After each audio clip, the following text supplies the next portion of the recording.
বৌদ্ধ ও জৈন ধর্ম সম্প্রদায়ের পাশাপাশি প্রচলিত ব্রাহ্মণ্য ধর্মমত বিরোধী আজীবিক নামে তৃতীয় একটি ধর্ম সম্প্রদায়ের উৎপত্তি ঘটেছিল সেই সময়ে। এই সম্প্রদায়ের সন্ন্যাসীগণ জৈনদের মতো কঠোর শৃঙ্খলার বিধিবিধানের মধ্যে জীবনযাপন করতেন এবং কোনো বস্ত্র পরিধান করতেন না।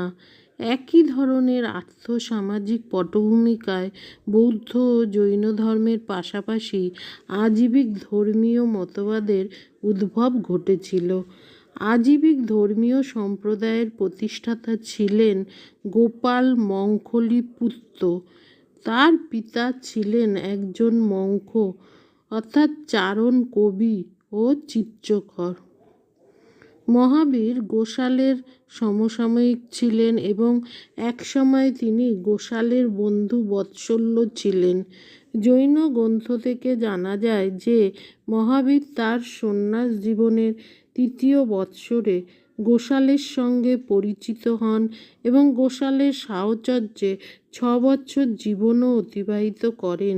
কিন্তু ক্রমে তাদের মধ্যে আদর্শগত বিরোধ দেখা দেয় এবং গোসাল মহাবীরকে ত্যাগ করে পৃথক পথ ও আদর্শ গ্রহণ করেন। গোসালের সাহচর্য মহাবীরকে নানাভাবে প্রভাবিত করেছিল। কথিত আছে যে গোসালের প্রভাবেই মহাবীর নগ্নতাবাদ আদর্শকে গ্রহণ করেছিলেন। আজীবিকদের অনেক দার্শনিক তত্ত্ব, কর্ম, কর্মের সংখ্যা ও শ্রেণীবিভাগ ও পরিভাষা জৈনগণ গ্রহণ করেছিলেন। আজীবিক ধর্মীয় সম্প্রদায়গণ কঠোর অদৃষ্টবাদে বিশ্বাসী ছিলেন।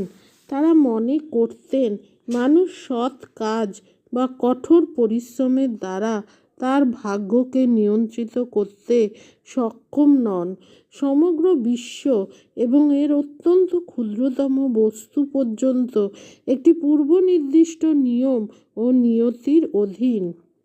সুতরাং এদিক থেকে মানুষ খুবই অসহায়। আজীবিকদের মতে মানুষ যাই করুক তার দ্বারা তার ভবিষ্যৎকে প্রভাবিত করা সম্ভব নয়। এতৎসত্ত্বেও আজীবিকগণ কঠোর তপস্যায় মগ্ন থাকতেন। এক্ষেত্রে তাদের ধারণা ছিল এই যে অদৃষ্টের প্রবল শক্তি তাদেরকে কঠোর কৃচ্ছ সাধনমূলক তপস্যায় নিয়োজিত করেছে। কঠোর কৃচ্ছ সাধন, ব্রতপালন ও জীবনধারণ আজীবিকদের জীবনাদর্শ ছিল। নগ্নদেহী এই সন্ন্যাসীরা ভিক্ষা গ্রহণ করে জীবনধারণ করতেন। স্বহস্তে মস্তক মুণ্ডন এবং উত্তপ্ত ধাতুপিণ্ডকে হাতে ধারণ করার মতো কয়েকটি কঠিন পরীক্ষার মাধ্যমে আজীবিক শ্রমণের দীক্ষাগ্রহণ প্রক্রিয়া সম্পাদিত হতো। তাদের হাতে বাঁশের লাঠি থাকত বলে তাদের একদণ্ডী বলা হতো। জৈন ও বৌদ্ধ ধর্মের প্রভাবশালী পরিমণ্ডলের মধ্যে থেকেও তারা বহুকাল তাদের স্বতন্ত্র অস্তিত্ব বজায় রাখতে সক্ষম হয়েছিল।